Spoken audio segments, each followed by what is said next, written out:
Astrology में शायद सबसे मिसअंडरस्टूड नाम। किसी के लिए राहु मतलब कंफ्यूजन, किसी के लिए सडन सक्सेस, किसी के लिए फॉरेन कनेक्शन और किसी के लिए सबसे डेंजरस ग्रह। लेकिन एक बेसिक फैक्ट इन सब के बीच छुपा हुआ है। राहु कोई फिजिकल प्लैनेट नहीं है, फिर भी उसे नवग्रह में जगह मिली।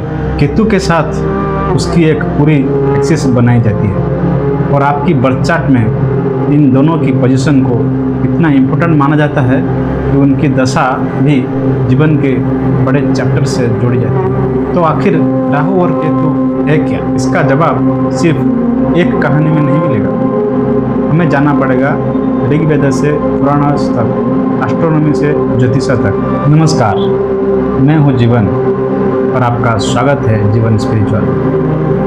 यहाँ हम वैदिक एस्ट्रोलॉजी और सनातन ट्रेडिशन को केवल पॉपुलर बिलीव्स के आधार पर नहीं, बल्कि क्लासिकल टेक्स्ट, ट्रेडिशनल इंटरप्रिटेशंस और अवेलेबल एविडेंस के साथ समझने की कोशिश करते हैं। तो शुरुआत करते हैं सबसे पुराने क्लू से। आज हम राहु का नाम सुनते ही समुद्र मंथन की कहानी सोचते हैं, लेकिन कहानी वहाँ से शुरू नहीं होती। ऋग्वेद के मंडल 5 और 40 में हमें सौरभानु नाम मिलता है।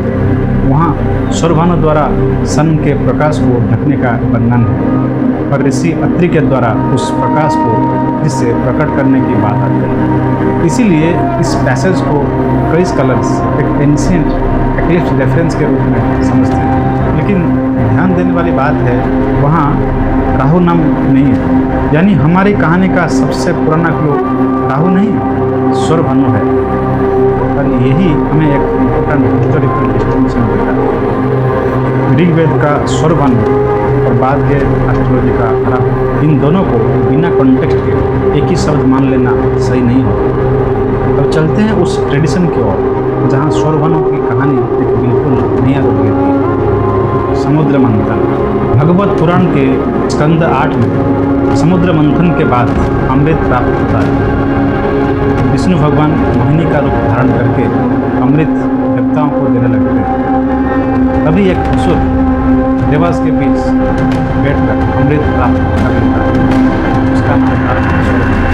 लेकिन सूर्य और चंद्र उसे पहचान लेते हैं। विष्णु तुरंत उसका सिर अलग कर देते हैं, लेकिन अमृत का प्रभाव हो चुका है, इसीलिए उसका सिर अमर हो जाता है। और भागवत पुराण में यही इमोर्टल हेड राहु के रूप में स्वीकार किया जाता है। अब यहाँ एक इम्पोर्टेंट करेक्शन। आज बहुत जगह कहा जाता है उसका ब्लड केतु बन गया, लेकिन भागवत पुराण के इस पैसेज में मुख्य फोकस राहु के इमोर्टल हेड पर है। राहु के साथ केतु की बॉडी वाली आइडेंटिफिकेशन बाद के पुराने और एस्ट्रोलॉजिक ट्रेडिशंस में अधिक स्पष्ट होती है। इसीलिए स्क्रिप्चर को कोट करते समय अलग अलग ट्रेडिशंस को एक ही स्टेटमेंट बना देना सही नहीं। लेकिन कथा यहीं खत्म नहीं होती, क्योंकि उसी राहु केतु ट्रेडिशंस को एस्ट्रोनॉमी बिल्कुल अलग लैंग्वेज में एक्सप्लेन करती है। मॉडर्न एस्ट्रोनॉमी में राहु और केतु कोई फिजिकल प्लैनेट नहीं है। ये मून के ऑर्बिट और इक्लिप्टिक के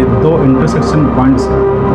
एक है नॉर्थ लूनार नोड, दूसरा है साउथ लूनार नोड। वैदिक एस्ट्रोलॉजी में इन्हीं को राहु और केतु कहा जाता है। और एक बहुत इम्पोर्टेंट बात, ये दोनों हमेशा बर्थ चार्ट में एग्जैक्टली अपोजिट होते हैं। यानी अगर राहु आपका सिंह राशि का होगा तो फिर केतु आपका कुंभ राशि का होगा। इसीलिए इन्हें अलग अलग प्लैनेट्स की तरह नहीं, एक राहु केतु एक्सिस की तरह देखना ज़्यादा मीनिंगफुल है। और इक्लिप्स का कनेक्शन भी यही से आता है। जब सन और मून इन नोड्स के पास एप्रोप्रिएट अलाइनमेंट में आते हैं, तभी सोलर या लूनर इक्लिप्स संभव होता है। यही एस्ट्रोनॉमिकल मैकेनिज्म राहु और केतु के साथ इक्लिप्स ट्रेडिशन का सबसे महत्वपूर्ण कनेक्शन है। लेकिन अब असली सवाल शुरू होता है, अगर एस्ट्रोनॉमी में ये सिर्फ नोड्स हैं, तो वैदिक एस्ट्रोलॉजी इन्हें जीवन के संकेत के रूप में क्यों पढ़ती है? क्लासिकल ज्योतिषों में राहु और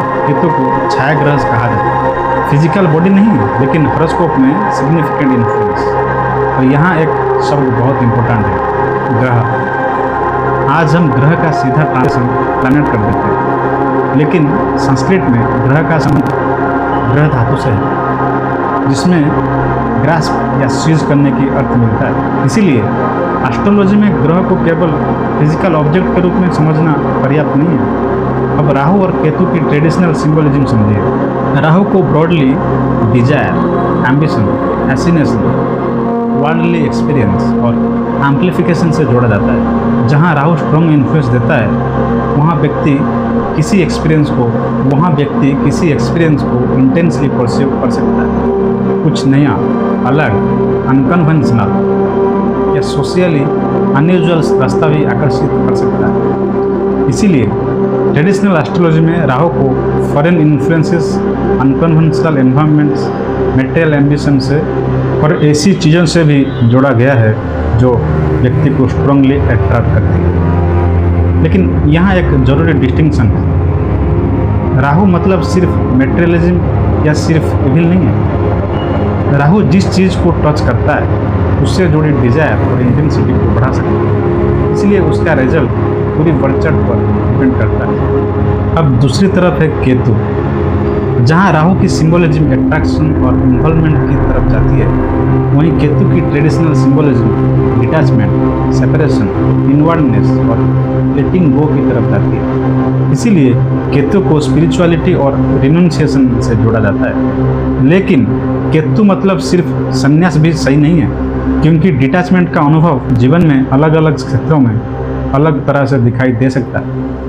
और यही कारण है कि राहु और केतु को समझने के लिए केवल उनका नाम देखना पर्याप्त नहीं है। सबसे इम्पोर्टेंट बात है राहु और केतु को साथ पढ़ना। जहाँ राहु किसी डायरेक्शन में एक्सपीरियंस, डिजायर और इन्वॉल्वमेंट आने की प्रवृत्ति दिखाता है, वहीं केतु अपोजिट साइड पर डिटैचमेंट या फैमिलियरिटी का संकेत दे सकता है। इसीलिए हॉरोस्कोप में राहु केतु एक्सिस को समझना बहुत इम्पोर्टेंट है। फिर देखना पड़ता है किस हाउस में है, किस साइन में है, किस ग्रह से जुड़े हैं, उनके डिस्पोजिटर की स्थिति क्या है, कौन सी दशा चल रही है और पूरी बर्थ चार्ट क्या कहता है। यही कारण है कि दो लोगों के चार्ट में राहु एक ही साइन में होने के बावजूद उनकी लाइफ एक्सप्रेशन बिल्कुल अलग हो सकती है। और इसी पॉइंट पर राहु को बैड प्लैनेट और केतु को स्पिरिचुअल प्लैनेट कह देना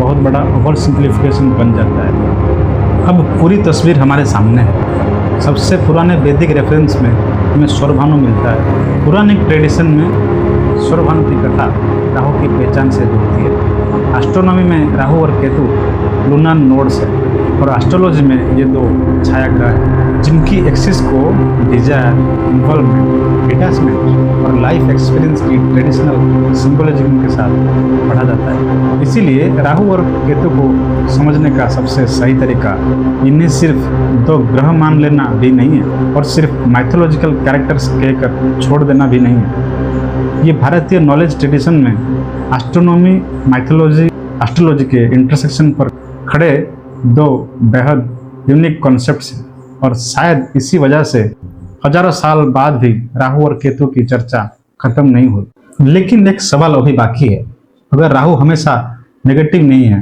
तो राहु को अशुभ क्यों माना जाता है? और क्या राहु को भी कैरियर, वेल्थ, फेम या एक्स्ट्राऑर्डिनरी सक्सेस भी दे सकता है? अगले वीडियो में हम इसी सवाल को क्लासिकल एस्ट्रोलॉजी के पर्सपेक्टिव से समझेंगे।